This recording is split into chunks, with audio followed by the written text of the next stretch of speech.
Hi, everyone, and thank you very much for joining us for another episode of One Take because life has no rehearsals. Today, I am absolutely thrilled to introduce Beate Chelette. Difficult name to pronounce, of course. She's essentially a growth architect. She mixes or she combines spirituality with strategy to achieve not only a successful life, a joyful life. One kicker, she actually sold her company, not to Microsoft, to Bill Gates in person. So we're talking heavy duty, like knowledge, heavy duty spirituality here. So, Beate, thank you very much for joining us. It's great. Thank I you. I'm really going to have you appreciate it. do all my introductions from here on forward. I feel like you just wrote me a new slogan. What is very impressive. It is truly impressive. Now, I'm sure, and I asked this from every one of my guests, and I'm sure that was not the moment. It was probably a very interesting moment in your life. But tell us about that moment that we were discussing before, where you are in an intersection, something that completely changes your life professionally. And of course, you don't even know until it happens. So tell us more about it. Yeah, I think there were like really two things that happened that changed my life twice very dramatically. But I think that the one thing that I want to talk about is the day I woke up and I was watching television and September 11th happened and I see one building on fire. I see the other plane flying in. And I was running a production company at that time. So my background is the creative world. So my input was that I was working with agencies and client directly that came to Los Angeles to produce their still photography shoots. So I was at the time, kind of like the cool hot chick that knew all the cool locations and I worked with Wrangler, Levi Strauss, Mercedes Benz, BMW, really wonderful big clients. And I had like a $500,000 worth of production volume scheduled for the next couple of months. And literally in one day, in 24 hours, it was over. There was no business, there was no production. Nobody would be getting on a plane in their own right mind and fly, from Europe, not to New York, but all the way to Los Angeles. And it was like, sorry, we're going to somewhere else. Sorry, we're going to South Africa. Sorry, we're going to South Africa. And here I am, literally 24 hours later, after this dramatic event in the United States, and my business is gone, completely gone. And I Wow. don't know what to do. You said two things. That was one. And the other thing really was when I sold my business, and I was recognizing as I'm sort of thinking about whether or not I should put my business up for sale. And I'm standing on the rooftop in Portugal, in Lisbon, with my mentor. And he had just sold his business for $70 million, which is an obscene amount of money. And we are standing on the rooftop, and he says to me, "You are next. What's your number?" And I'm like, "What the heck are you talking about?"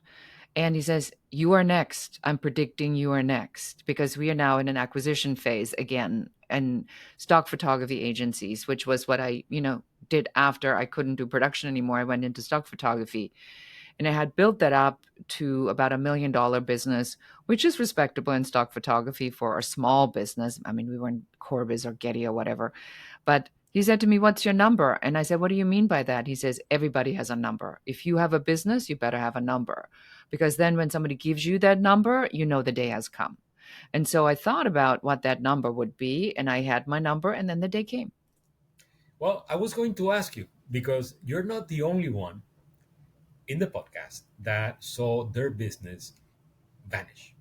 For example, Eliani, who was in our first podcast, she created essentially the very first really multinational airline in-flight magazine. She launched Nexus for American Airlines, and it was in Spanish and Portuguese, and it was the very first thing. I mean, it was the very first magazine that somebody had ever done like that, Mhm. and the industry just went away because now we all have our devices. We go there with our tabs, whatever, done. And she pivoted and she created a very nice sponsorship you know company and all of that. So I was going to ask you, what did you do? So you launched a stock photography company, but tell me more about it because that's not an easy thing to do, stock photography, and to get clients and to get, like the inventory itself. I mean, how do you approach it? Well, I learned a very important lesson in my life at that time, especially dealing with photographers, is that you need to go after the A list. And when you have the A list photographers, the B and the C comes automatically with it. But if you start with a C and then you try to upgrade to B and then you try to upgrade to A, it's a very difficult sell because then you constantly having to explain why you're now going from here to here to here. Whereas if you're at the top, you don't have to explain anybody anything because everybody wants to come. And I realized because I had worked with photographers my entire life, and I'm a photographer by trade, so that's the only professional degree I actually have is being a photographer. And I looked at it and I said, these top photographers are always traveling, right? They're flying from here to Milan to do a house. They're going to Spain. They're going to Marbella. They're going to Lisbon. They're going to all these celebrity places all over the world, and they're photographing it. And they have these archives that they're sitting on. But because interior and architectural photography, which this falls under, it was photographed on 4x5 Right. I remember that. chromes, right? And it was very expensive at the time to scan these images. They were anywhere between, at the lowest end, $35 up to $150 per slide. Yeah. And we're talking about people that have an archive of 20 years, 30 years at some point.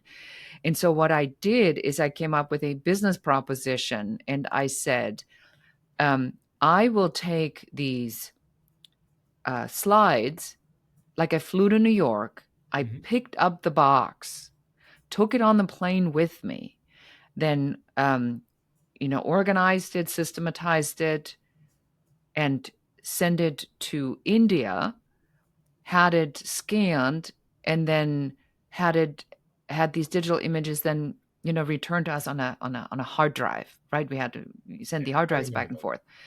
And the expenses that what it cost me was done at cost against future earnings.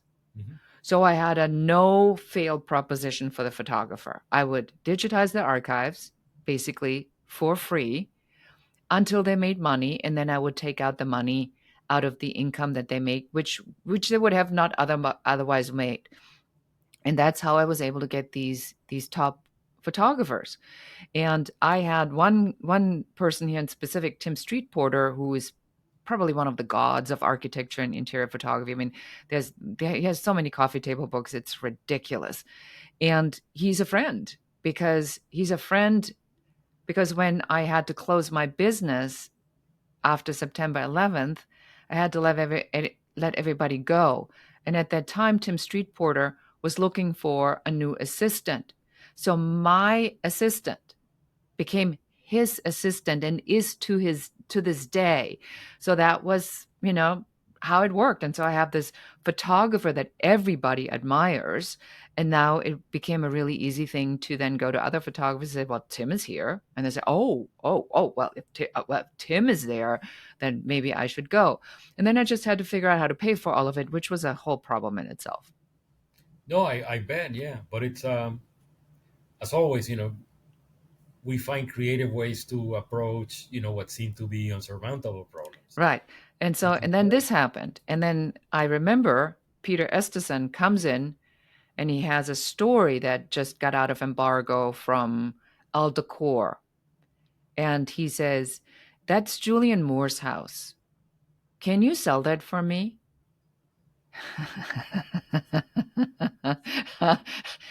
And I'm like, I used to be a photo editor at Elle magazine in Germany. I know exactly how to sell these types of things.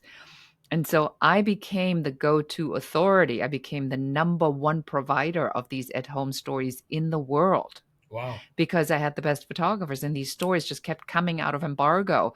Um, you know, Simon Baker, Seal, Francis Ford Coppola, Terry Hedger, Julian Moore. I mean, it was insane. Madonna, right? Wow. And so I had all these homes. That's not a difficult sell by any means. And so I built an international syndication network. And I would, back then we had fax machines. I put it on the fax and on the ticker to send it out. I'd come in the morning, I had 30 sales. Wow, amazing. Today you'd probably be in YouTube, or like one of my two favorite content creators in YouTube is a guy called, you probably know him, Enes Gilmaser. He reviews, like $10 million homes, $100 million homes, homes that I'll never be able to afford. So you know, it's like my escapism. Uh, but it's a beautiful profession. I mean, like my dad was an architect, so I have Oh, right, right, right. So you have a little bit of professional interest.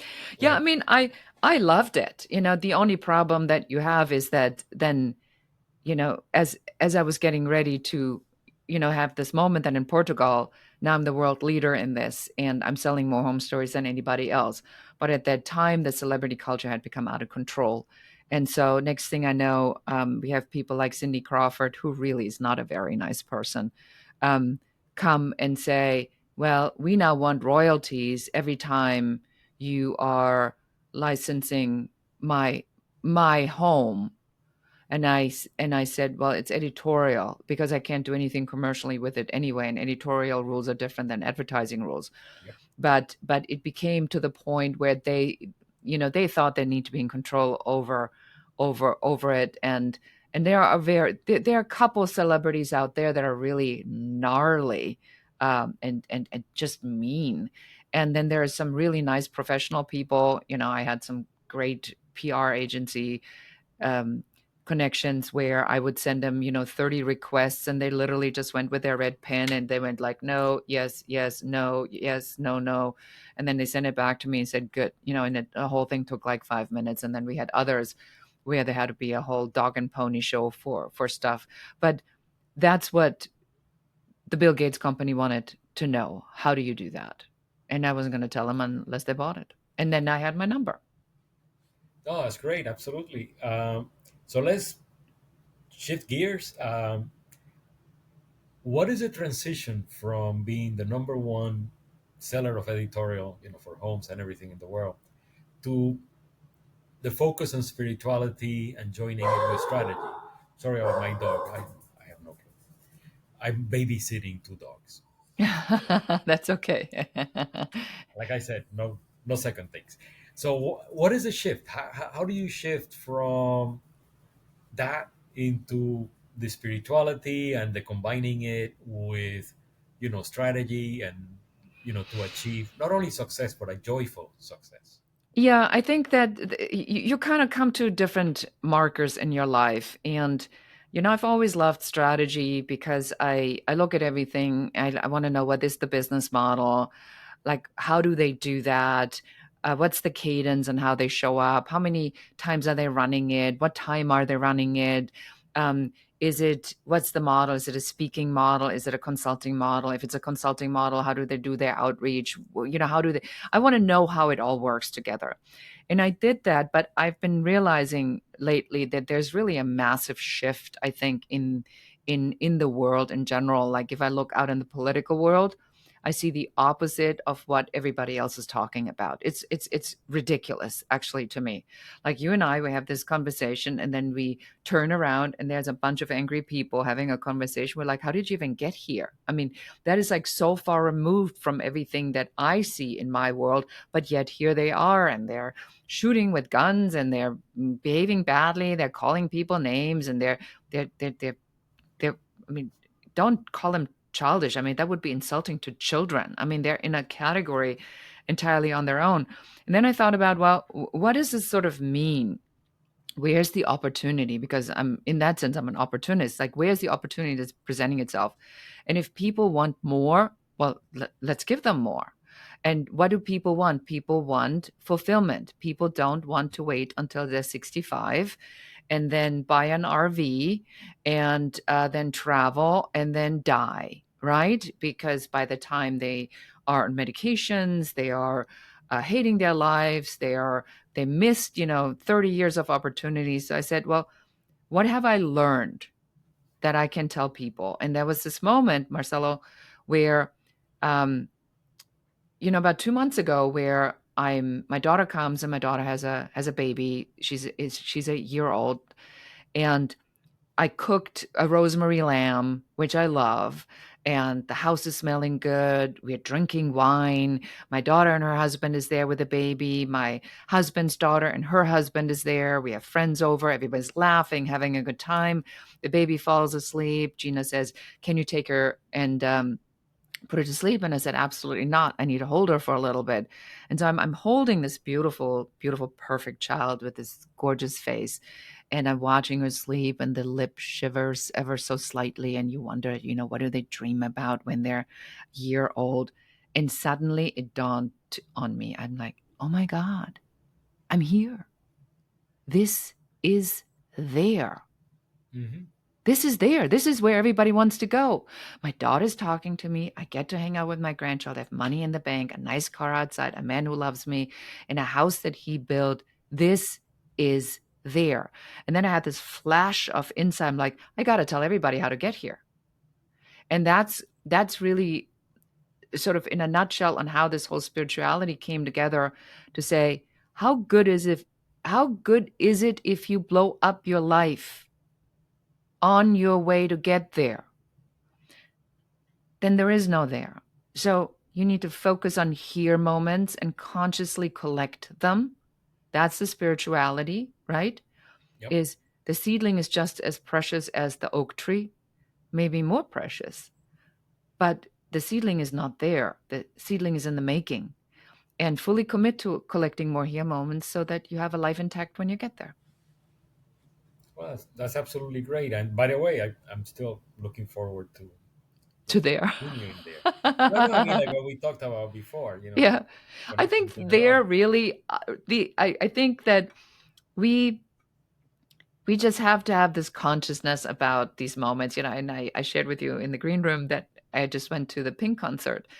And as we're standing there, and it's just so phenomenal on the music, and everybody's singing, uh, you're perfect to me. I mean, the 40,000 people are singing, "You're perfect to me."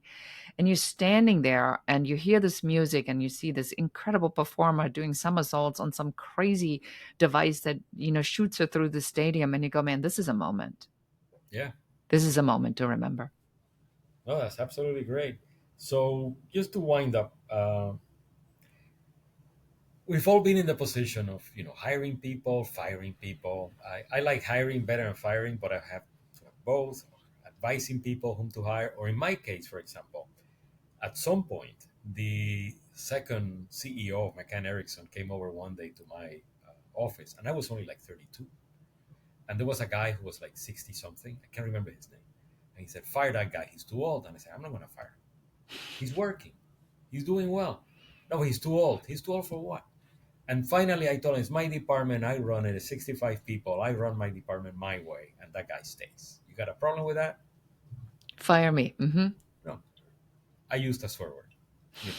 Whatever off. Freak off. But we've all been there. So you're facing a CEO, a CMO, you're advising the CEO, CMO. They're going to hire whatever, one candidate. You got candidates from all ages. What would you tell them specifically, since we're dealing with ageism?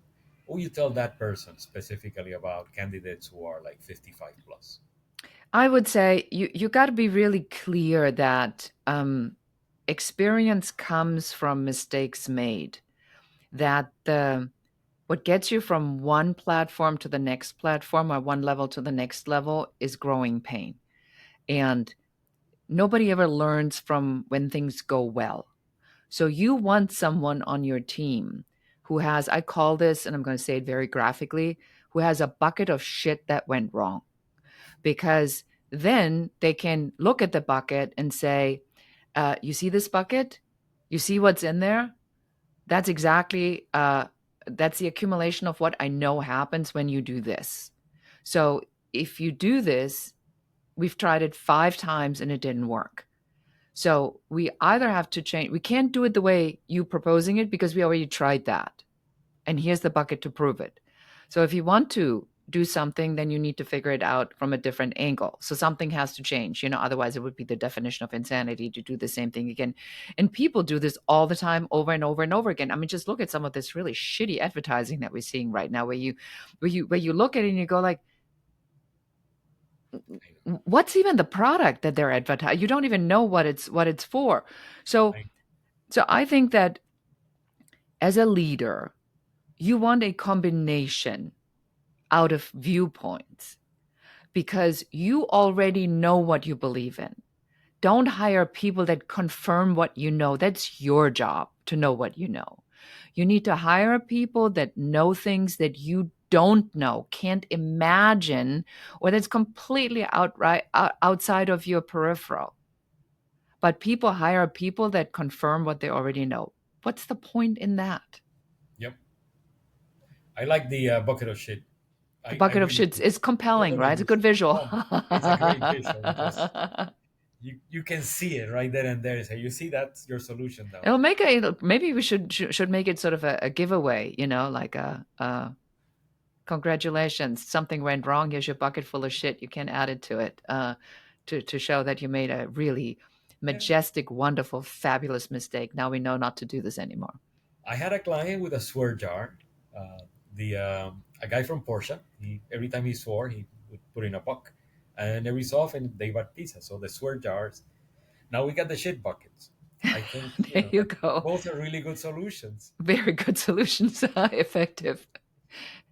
Anyway, thank you very much, Beate. I wish you a great weekend that's finally coming over, and then we'll talk later. We will I definitely appreciate talk you later. very much. Thank you so much for having me on your show.